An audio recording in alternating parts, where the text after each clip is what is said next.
Well, this is today's nutrition game, and we're talking about how much fat are in these common fast food items, as well as these healthy alternatives we have in the back. So, what's the first thing that comes to mind when you think of fat? I have to say heart attacks, gaining that weight back, and junk food. Right? Well, fat tends to get a bad rep sometimes because if we eat too much fat, it can cause us to gain weight over time. But fat is actually an essential part of our diets. It's a form of energy. So it also helps us absorb certain fat-soluble vitamins as well. But there are certain fats that are healthier than others and certain ones that aren't so healthy for us. And we'll explore those as we go. Okay, Leslie, so here we have some pre-measured fat containers. Each of these small containers has about 4 teaspoons of fat or 36 calories worth of just fat alone. So you can kind of see that right here, Nasty Crisco. And I'm going to see if you can match up the one with the least amount of fat from these fast food items. We have French fries, chicken nuggets, pizza, hot dog, ice cream, and this Wendy's chicken Caesar salad. So see if you can guess which one has the least amount of fat and which one has the most amount of fat. 11 teaspoons. Wow, okay. Well, I think hot dogs are pretty bad. So I'm going to go with 11 teaspoons for that one. Okay.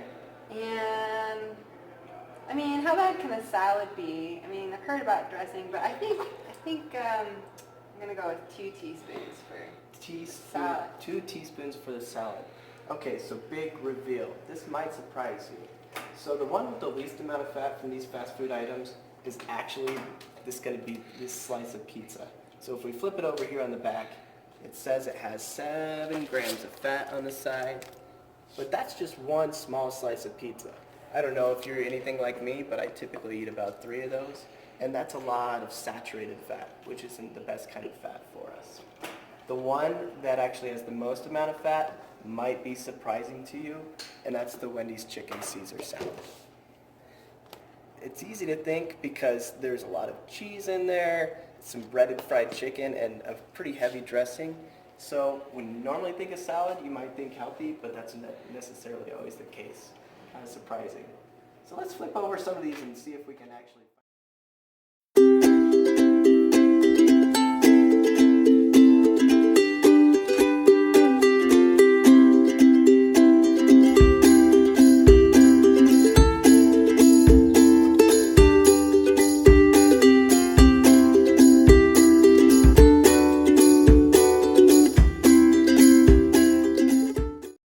Right? Some of these items have quite a bit of fat in them. So why do you really think some of these items have a lot of fat? Well, they sure taste really good. Yeah, some of them might taste good, but usually there's some component in the food that makes them high in fat. Like a lot of them, if there's cheese in them, they're pretty high in fat. If there's sauces like a dressing or a ranch, might make them high in fat. Or if they're heavily breaded or fried, and have anything like ice cream, that can also make them pretty high in fat as well. So, since we have all these unhealthy items up here, can you think of any other items that might actually have healthy fats in them? I know olive oil is supposed to be good. So olive oil and salmon? Olive oil and salmon, those aren't bad answers. Those are both pretty healthy fats for us. Olive oil is like a monounsaturated fat, and salmon has omega-3s in it that are both heart healthy. Is there such a thing as maybe eating too many healthy fats even, do you think? Well, I'm going to say no. Well, that's a tough question, right? Because as long as we're getting a balance of calories, we're doing okay. But it's easy to get too many calories from fat in general, even if they are healthy fat. And those calories can lead to weight gain and other health problems over the long term. So Leslie, what kinds of fats do you think are the less healthy fats? I'd say butter and fried chicken. Well, you did point out 2 kinds of fats that are probably less healthy for us. So butter is actually made from animal products, which usually is saturated fat.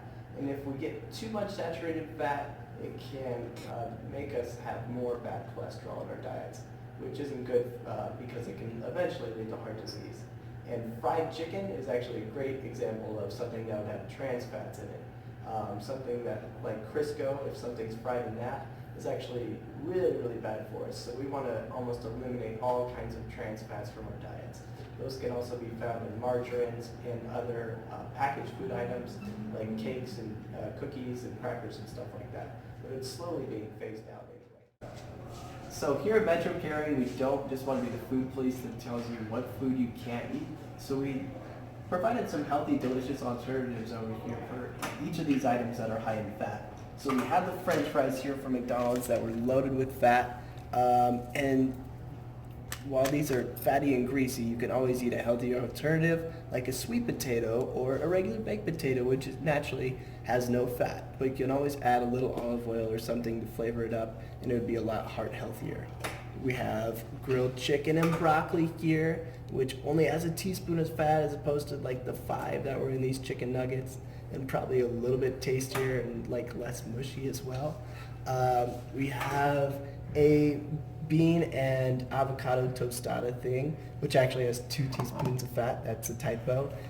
While that has the same amount of fat as this cheese pizza, like many of these items here in the back, it has way more nutrients in it, way more vitamins and minerals and fiber and less sodium. Naturally is way better and easier for our body to process. So we have a hunk of salmon here, which has those really heart-healthy omega-3 fats that are good for our heart, as opposed to the salty, saturated fat that you get in the hot dog.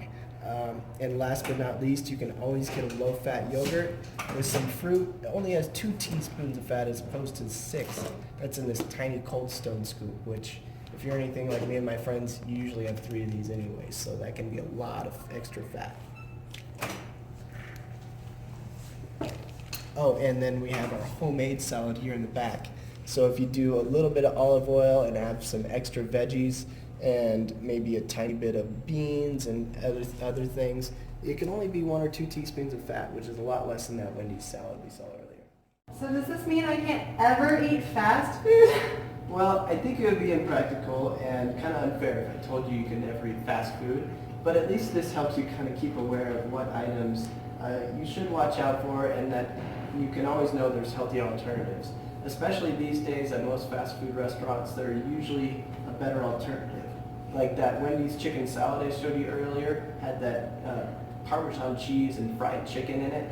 Wendy's actually has like a Power Mediterranean chicken salad now that has chickpeas and other veggies and a little bit of hummus in it that's really not all that bad for you. So just keeping mindful of those healthier alternatives when you do have to go out at fast food, and trying to limit the amount of fast food you can consume.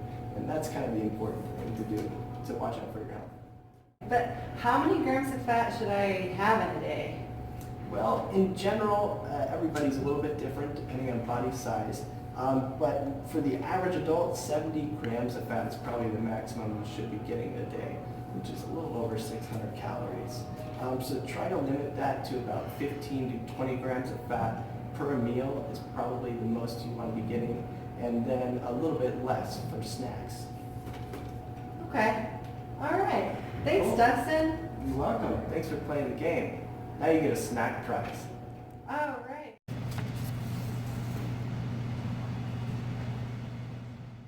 So does this mean I can't ever eat fast food? Yes, Leslie, this means you can never actually eat fast food again.